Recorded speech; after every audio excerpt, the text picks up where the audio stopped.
Эми силер буну кеспей бере аласыңарбы, бере албайсыңарбы? Эгер кеспейбиз десеңер, кепилдик берсеңер, мен айтайын. Кеспейбиз буну, ушул боюнча беребиз.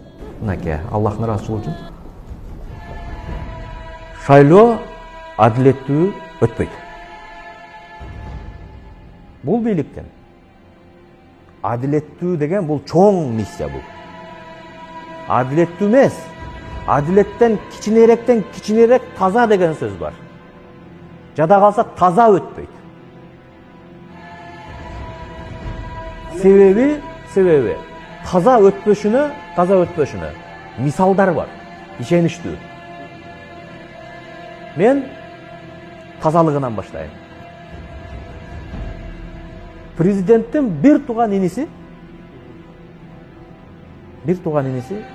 биримдик деген менен партия менен баратат.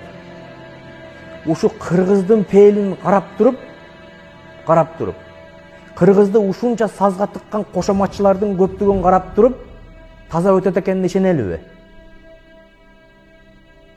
Шайлоо башталбай жатып мыйзам бузуу менен башталды. Бир парча кечигип калып, болбой эле күчкө салып киргизип коюшту. Ушунун өзү 20-жылдагы эртең күздөгү боло турган шайлоонун абсолюттук легитимсиздигинин далили. Парламент легитимсиз болуп калды. Бүтө элек шайлоо, бирок легитимсиз болуп калды. Мыйзамдуу жагынан. А эгерде бандиттер үйүнөн урдап чыгып, ур токмокко алып, сен бизге иштейсиң деп аткан фактылардан 1000 деп саналат. 500 сом берем, 2000 сом берем, форма дубаңы тиги жака жылдырып берчи, же бул жака жылдырып берчи дегендер 1000 деп саналат. 10 000 сомго чейин акча таркатабыз деп убада кылып жүргөн фактыларды мен эмес. Президент өзү Совбезде айтты. Азыр бакыт алдап атат деп койгула, мына менин сөзүмө президент күбө. Далил болуп өтүп бере алат. Өзү айтты.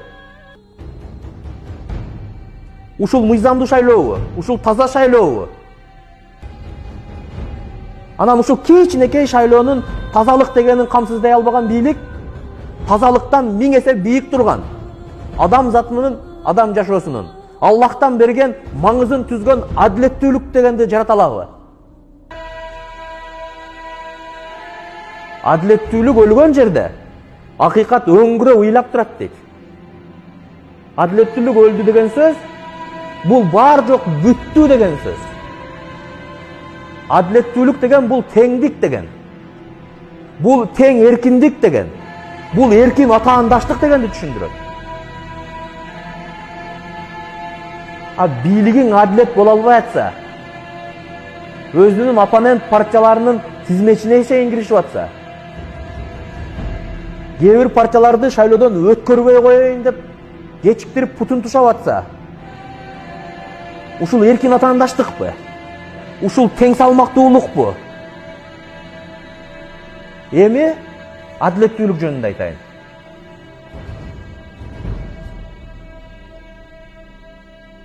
Адилеттүүлүктү тигил же бул адамга байлап берип койгон жери жок. Чындап эле. Бирок турмушта ошол адамдар мисал болуп калып атат. Адилетсиздик өлкөдө 10 деп 100 деп саналат. Бирок биз анын бар экенин тигил же бул атактуу адамдардын мисалында билебиз. Ошондуктан мен дагы аз адамдардын мисалында сүйлөйүн деп атам. Президенттик шайлоонун алдында Текебаев, Садыр Жапаров, Чотонов, Мелик Мырзахматов деген кыргыздын чыгаан балдарына чабуул башталды. Атамбаев тарабынан.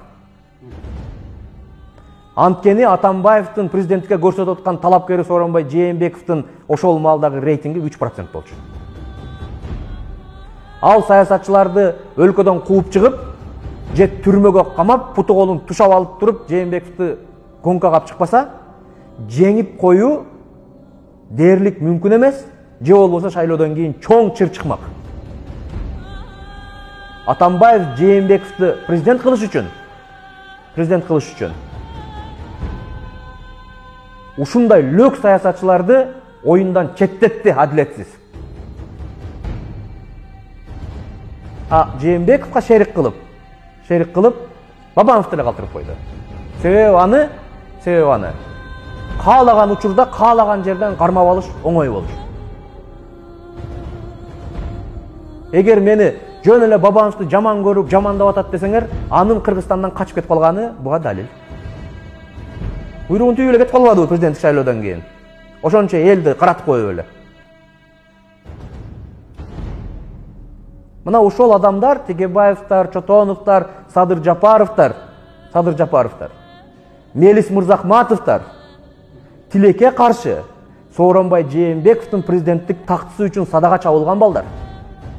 Урматтуу кыргыз элим, калыс болгула. Адилеттүүлүк калыстыктан турат. Хандын адилеттүүлүгүн элдин калыстыгы камсыздайт. Элин калыс боло албаса, эч качан ханын адилеттүү боло албайт. Мына ошол балдар садага чабылып, Жээнбеков шайлоодон утуп келди, бүттү. Бирок бүгүнкүгө чейин буттары тушалып, Текебаев менен Чотонов соттон сотко каттап, Садыр Байкуш түрмөдө отуруп, Мелис чет мамлекетте качып жүрөт. Эркек болсок, жигит болсок, ушул балдар мен үчүн садага чабылып кеткен. Мен өзүм президент болдум, эми бардыгын путу колун чечейин да, кой берейин дагы, адилеттүүлүк үчүн эркекче, жигитче күрөшөйүн деп, бардыгын гонкага кой бериш керек да. Садырды түрмөгө тыгып, партиясын бирөөгө алып берип, Текебаевдин путун тушап, партиясын бирөөгө алып берип, Мелисти кууп чыгып, партиясын бирөөгө алып берип, ушунун эмнеси адилеттүү шайлоо? Менин шайлоого бара албай атканымдын себеби да ушул. Бийликтин адилетсиздигин, бийликтин мыйзамсыздыгын мен легитимдештирип койгум келбейт. Эртең тарыхта бул тарых болуп жазылганда мен да ошол жакта жазыла албайм. Мен тескерисинче саясий маданияттуулукту көрсөтүп, солидарность кылып, мен Текебаев менен, Садыр Жапаров менен, Чотонов менен, Мелис Мырзахматовтар менен көчөдө калдым эл менен. Бизге хандын жакшысы керек эмес. Бизге адилеттүүлүгү керек. Адам башын сайса, сая турган бир нерсе бар, ал адилеттүүлүк. Мен ошого сайгам башымды. Кааласа камап койсун, кааласа бышырып жесин. Мен элдин колдоосун ала албай, Жусуп Абдрахмановдун кор болгонун окудум. Исхак Разаковдун кор болгонун окудум. Насирдин Исановдун кор болгонун окудум. Бекмамат Осмоновдун кор болгонун окудум. Султан Ибраимовдун кор болгонун окудум. Насирдин Исановдун жөн жерден өлүп кеткенин окудум. Мен дагы ошолордун бири болуп калат экенимди билем. Бирок мен ошолордой болгум келет. Өлүп калсам да. Мына кече коронавирус болду. 20 күндөн ашык оорудум. Кудайдын башка планы бар экен. Калып калдым.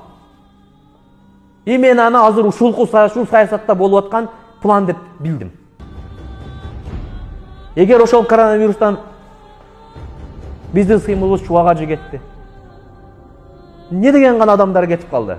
Ушул чубак ажыны Аллах ушул алдыдагы шайлоодо катышып калбасын деп бизге даже ыраа көргөн жок. Биз ошончолук дагы мындай бир татыган жокпуз. Татыксыз экенбиз. Ушул чубак ажыдай балага биз татыксыз экенбиз. Кудай алып койду. Ал саясатка аралашып, шайлоого барайын деп аткан экен. Биз билбедик, кийин жаңкы шопуру бир интервью берип атып айтты. Барган аткан деп. Көрдүңөрбү? Бизге Кудай эмнелерди гана ыраа көрбөй атат. Ошондо төшөктө жатып, чубак ажынын өлгөнүн келдим. Акыбалы меникиндей экен, сүйлөй албай калыптыр. Баарыныкын көрүп аттым. Сүйлөшүп аттым ооруп аткандар менен. Мен менен сүйлөшүп аткан кээ бирлер өлүп кетти. Адам өлсө, төшөктө жатып да өлүп калат азырет. Курманжан энебиз айтты. Ошо Курманжан датка киносун көрүп да кыргыз сабак албады да. Мисалы үчүн, мага бүгүnkө чейин кулагыма угулат. Кыргыз төшөктө жатып өлбөйт. Кыргыз кылычтын мизинде кетет деп. Кыргыз төшөктө жатып өлбөйт. Кыргыз кылычтын мизинде кетет.